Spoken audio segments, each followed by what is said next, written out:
Look at this cutie pie today. Look at the time. He's wearing a hoodie and he's wearing the magic hat on top of it.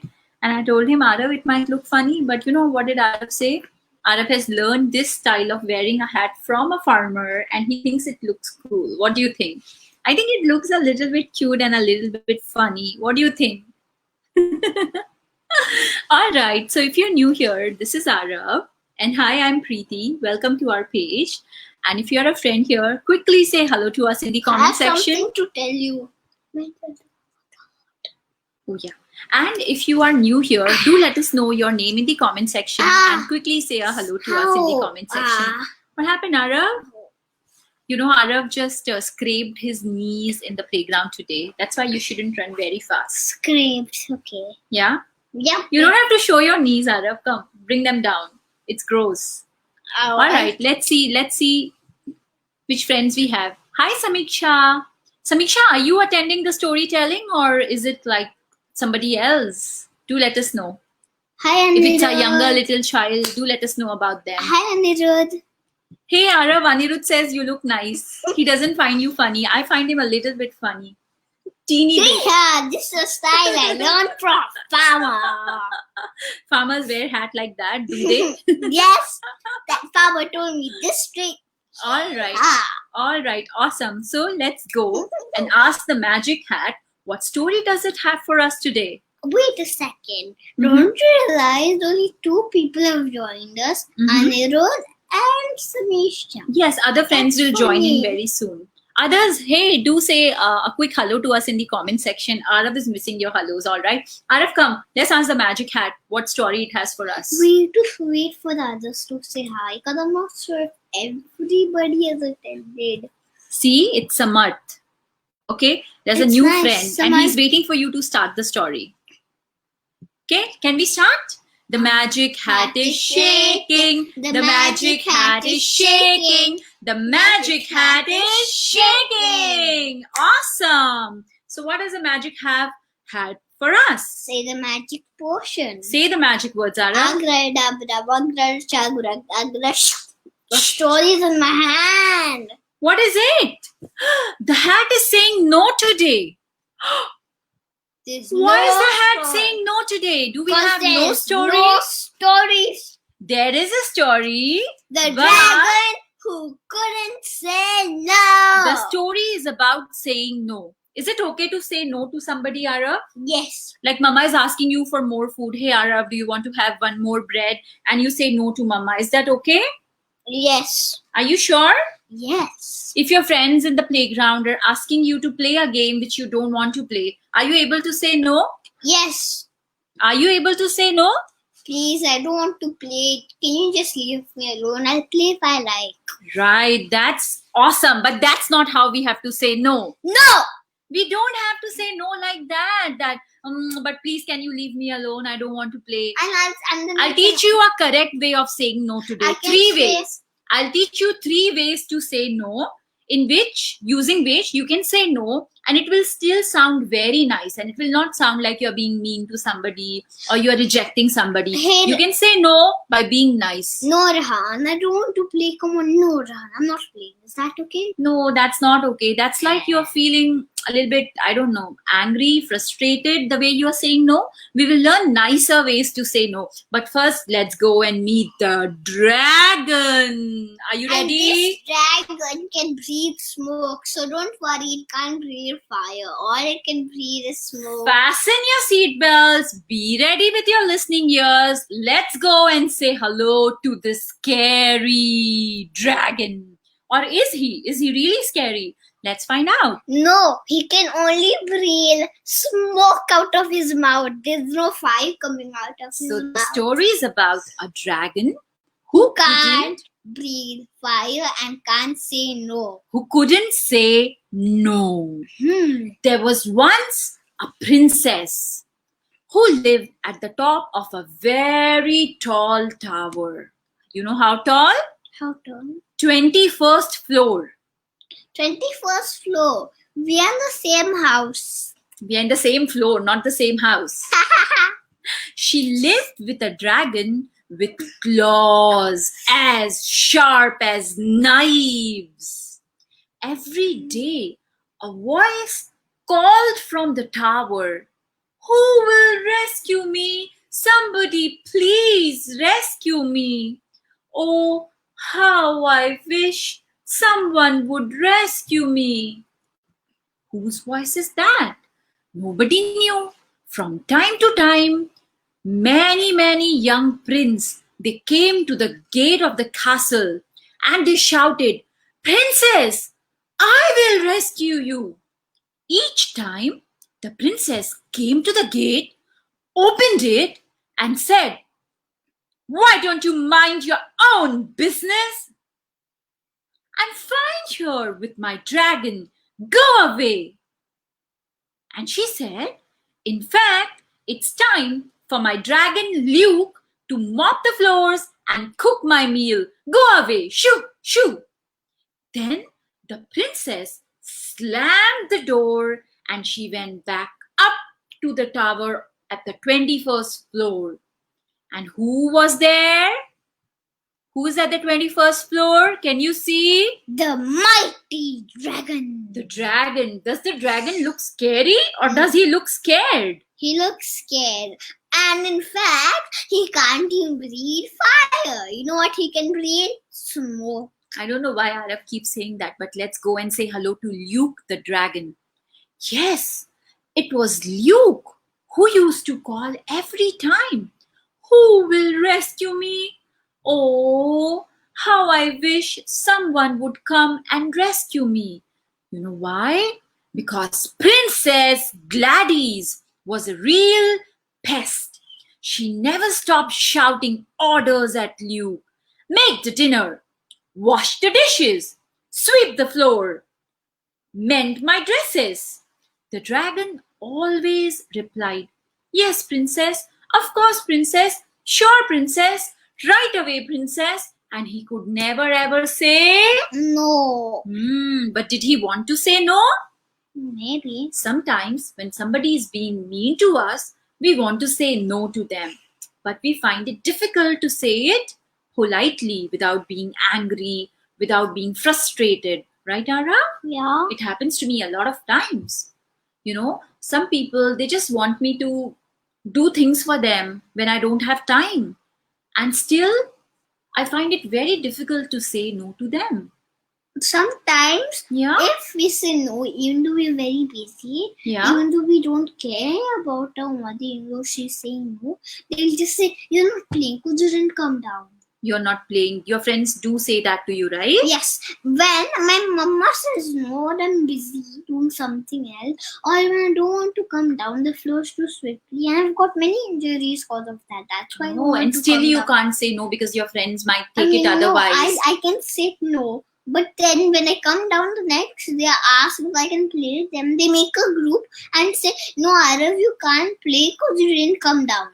Oh, so they are mean to you after you say Yeah. no to them. So you know what? I have a secret, a very secret way of saying no. If you say no nicely, right, Arav? Yeah. Then nobody will be mean to you. But I'm going to share that secret with you at the end of the story. Let's find out what happens to the dragon next.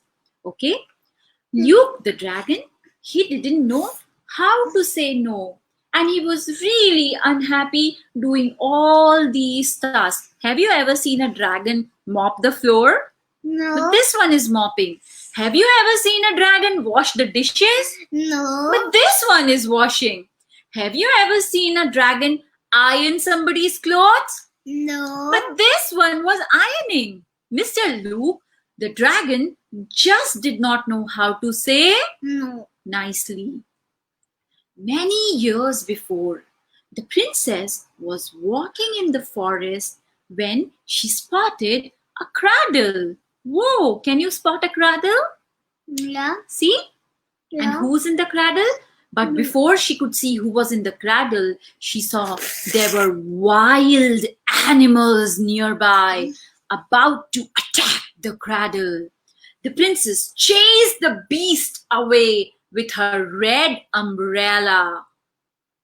In the basket, she saw it was Luke, an abandoned baby dragon. She took the abandoned baby dragon Luke back to her big castle with 21 floors.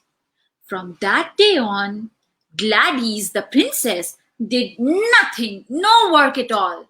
The only thing that she did was to give Luke orders. Luke would have liked to leave Gladys. He didn't want to live with Gladys anymore because every time she was being mean to him and she was always bossing around, ordering things. Every day, Luke stared at the mountains far, far away with a broom in his hand. He really wanted to go and live there in the mountains, but the princess had saved his life, isn't it? So he stayed with her and he did everything she told him to do. Luke felt that because the princess had saved his life, how could he ever say no to the princess? And because of that, he lived very, very unhappily, right? One morning, Luke was woken up by a voice shouting, "Help, Luke! Help me!" Luke ran to the castle walls. Someone was kidnapping the princess. Whoa, whoa, whoa! Who's he? The Limping Knight. Let's have a closer look. Who's this bad man kidnapping the princess? Did you have a closer look? Yes. Whoa! It's the Limping Knight. It was the horrible Limping Knight. He laughed unkindly. How do they laugh unkindly? Can you show me an unkindly laugh? Like that. And he said, "Princess, you will be the perfect wife for me." The knight limped over to his horse, threw Princess Gladys onto it, and he rode off. The dragon shouted. He couldn't believe. The princess is gone. Finally, I'm free. I don't have to do what I'm told anymore. I can fly far away from here. At last, sweet freedom. He was thinking about his freedom. But, but what about the princess? If you were the dragon, Arav, would you leave the princess? Nope. I would go fly and try to unlock her. But why? The princess is so mean to you. Why would you help her if you were the dragon? Because a Limping Knight is kidnapping her. That's very bad. No, but finally you have your freedom, right? You can go to the mountains and have a good but life. Then I can go turn around and say no. I'll just drop the princess to the castle and then easily go in the mountains. Oh, so you want to save the princess first? Yes. Okay, if Arav were a dragon, he would want to save the princess first. Would you want to save the princess who is very, very mean to you? Let me know. Let's find out what the dragon will do. The dragon said, "Oh, but what about the princess? I can't just let her be kidnapped." Luke had a good heart. He decided he would save the princess Gladys. Flap, flap, flap, flap, he flapped his wings, and Luke flew to the Limping Knight's castle. It was dark and dirty, just like the bad man, the Limping Knight himself. In a small room, Luke saw the knight dressed in very, very smart clothes. The princess was there too, and she was locked in a cage. She was wearing a wedding dress. Luke hid behind a cupboard. The Limping Knight said to the princess, "In 10 minutes, we will be married, princess. Then you will make my meals, wash my dishes, and darn my clothes and my socks. I'm going to check if the wedding cake is ready. And then I'll come back for you, princess. See you later, my love. And the knight skipped happily out of the room. Luke hurried over to the cage. The princess saw him and sighed. I'm so unhappy. Gladys, you have to get out of here. Save yourself. The dragon said, Gladys, don't be sad. You have to get out of here. But Gladys sobbed, I'm locked in the cage. I will never be able to get out of this cage, and I'll have to marry that horrible, horrible knight. My life is over, Luke. Luke said, You don't have to marry him, princess. There must be a way out. And Luke blew flames on the lock. Hey, he can actually make fire. Can you see the fire? Oops. But the lock did not melt. It was a very big and strong lock. Can you see the big and strong lock? Yeah, but it was strange. The Limping Knight was skipping. Later. He tried to bend the bars of the cage, but he couldn't. He said, We must find the key to the cage. But where could it be? Luke thought for a moment, and suddenly he shouted, Just now, when the Limping Knight left the room, he was skipping. He wasn't limping anymore. That's a bit mysterious. I wonder why was he not limping? You're right, said the princess. And suddenly the dragon dashed into the corridor, and he spotted another door. He opened it. It was the knight's bedroom. Inside the bedroom, he saw the Limping Knight's armor standing in a corner. Luke then decided to look into all his shoes, and he found nothing. But then he spotted another shoe, and he found a very big and heavy key. Can you see the heavy key? Yeah. He found a very big and heavy key in that shoe. That was where the knight had hidden it. And that is why he limped.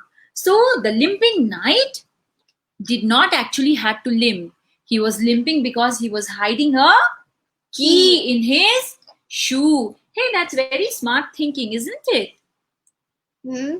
The dragon went back to the princess. Look what I found, he said, and he showed the key to the princess. Gladys jumped up and down for joy. Whoopee, Luke, you have saved me. And suddenly... Wait a second. Is this a hole over here? Like here? I mean, no. No, there is no hole, buddy. Oh. Suddenly there was a noise in the corridor. The knight was coming back with guests and servants, and he was about to marry the princess, and there were lots of soldiers. Luke quickly put the key in the lock without wasting any time. Click! The cage of the door opened. Get on my back, princess, said Luke. The princess climbed onto the dragon's back, and he flew out of the window. Stop them! No! The dragon cannot ruin my plan, yelled the Limping Knight as he burst into the room. Stop them! Somebody stop them right now! The knight and the soldiers fired arrows at the dragon. They even threw the cake at the dragon. Can you see the cake, Arav? Yeah. But Luke was flying very fast, and he was way too far away. The dragon and the princess were safely out of reach of the bad guys. Gladys untied her hair and she burst out laughing. She said, it's so good to feel the wind on my face. I wonder why I never thought of it. I had a dragon. I could have gone flying anytime I wanted, but I never thought about it. And then she said to the dragon, "Hey dragon, this was fun, the flying in the sky, but now let's go back to the castle." Luke said, "No." Huh? This is the first time Luke is saying No. He said, "No. See those mountains over there? That's where I'm going to live." "Oh," said the princess. Now the princess had a change of heart. She was no more meanie beanie because Luke had saved her. Isn't it, Ara? Yeah. So she became kinder now. She said, "I understand." And she smiled at the dragon. She said, "I understand. You want to live in the mountains happily." Luke put the princess down in her castle courtyard. "Wait," said Gladys, "one last thing."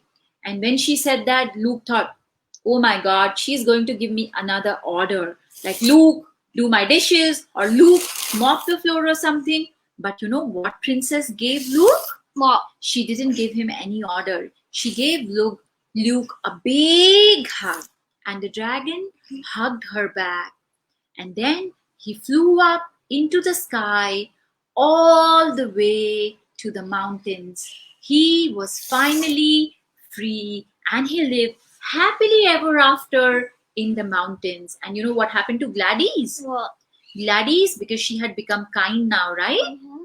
She met a great prince, a very, very kind prince, and she married him, and they also lived happily ever after. And now Gladys was no longer lazy or mean. She started doing her own work by herself. Nice, no? Yeah. Nice, no? Yeah. Yeah. Okay, so for today's quiz, if you have been listening very nicely, I want you to tell me two things, okay? What was the name of the dragon and what was the name of the princess? Arav will whisper it into my ears and you can wait a second, and you can write it down into the comment section, and then I'm gonna share with you 3 ways to say no politely without being meanie beanie, but saying no. All right, Arav, go ahead. So I'm repeating the quiz question for you again. What was the name of the dragon and what was the name of the princess in our story? All right, let us know quickly. We'll see who are the winners of today's quiz. Hurry up. Arav is right. Arav knows the name of the princess and the dragon. I hope you know it too. I'm waiting for your answers. Let me tell you 3 different ways to say no, okay? Huh? Anirudh said he would not save her. Anirudh, yeah, because she was mean to him, no? That's okay, Anirudh, if you choose that, not to save her. But, you know, if I think if the dragon would not have saved her and if something happened to the princess, maybe the dragon would have felt bad because he had lived with the princess for so many years. Although she was not kind to him, but still he would have felt bad that, you know, something happened to the princess and he couldn't save her. So I think it's always good to be kind so you don't have to regret about it, okay? Now, let me share with you Luke and 3 Gladys cool ways. Is correct. Yes. Luke and Gladys. So our winners for the quiz today are Neerav and Anirudh. There could be more winners. We are waiting for more answers. Meanwhile, I'll share with you 3 ways to say no. So Arav, listen. When your friends want you to go to playground, but it's raining and you cannot go, instead of saying, "No, I don't want to come today. Can you please go? Leave me alone." Instead of saying like that, you know what you can say? What? "I'd love to, but I'm sorry, I can't." You don't even have to give a reason why you cannot. But how you can say it? Practice with me. I'd love to. I'd love to. Okay? But I'm sorry. I'm sorry, I can't. Just that much. Do you think if somebody said that to you, you'll feel okay? Yeah. Yeah? No. It's such a nice way to say no, right? Can you practice with me? I'd love to. Like, somebody wants to play with you, but you don't want to play with them. Mama is giving you 1 extra portion of bread, but you don't want to eat it. What can you say? In all these situations, you can say, "I'd love to, but I'm sorry, I can't." Hey, this is same as the boy who won't eat breakfast. Yeah. He said, "I don't have time." If we say, "I love to, but I can't," and our mother definitely said, "Of course you can." Of course you can. But your mother will also speak nicely to you rather than saying, "Hey, every time you say no, you don't want to have food," like that. No fighting will happen, you know, if you say nicely. Try it with your mother. Okay, I'm sure your mother will understand. Oh, this is my mother. I've tried it many times on her. No, you haven't tried nicely. No, you have to try nicely. See, I'd love to, but I'm sorry, I can't. Like that. Yeah? Yeah. And suppose somebody is inviting you to their house, but you really can't go or you don't want to go. What can you say? I'd love to, but I'm sorry, I can't. You know, there's another way. Hey, I appreciate the invitation, but I'm completely busy. I'm sorry, I can't. So what would you say first? Hey, I'd appreciate the invitation. I really appreciate you inviting me. Can you say that? Yes. You can say, hey, I really appreciate, but I'm sorry, I can't. Hey, I really appreciate you inviting me, but I'm sorry, I can't. Yeah, so two ways. I'd love to, but I cannot. Hey, I really appreciate, but I'm sorry, I cannot. Can I share with you the third way? Okay, we have more winners, is it? Yep. What was the name of the friend who joined us? Let's find out. Samarth. Hey, Samarth, you're right. You're a winner too. And Sia is a winner too. All right. So do remember the two nice ways to say no to anybody, and it's okay to say no. All right, Ara? Yes. But we have to say it nicely. We can't say like, no, go away, shoo. Don't you understand? I don't want to. Not like that. Not like the way Arav said no to his friends in the playground, but nicely. Hey, I'd love to, but I'm sorry I can't. Hey, I appreciate you thinking of me. Hey, I appreciate you inviting me, but I'm sorry I cannot. Okay, Arav? Yes. Awesome. Thanks for joining us today, and we'll see you tomorrow with another story. Have a great Monday. Ta-ta. Bye-bye. Bye, Arav. Bye. Oh.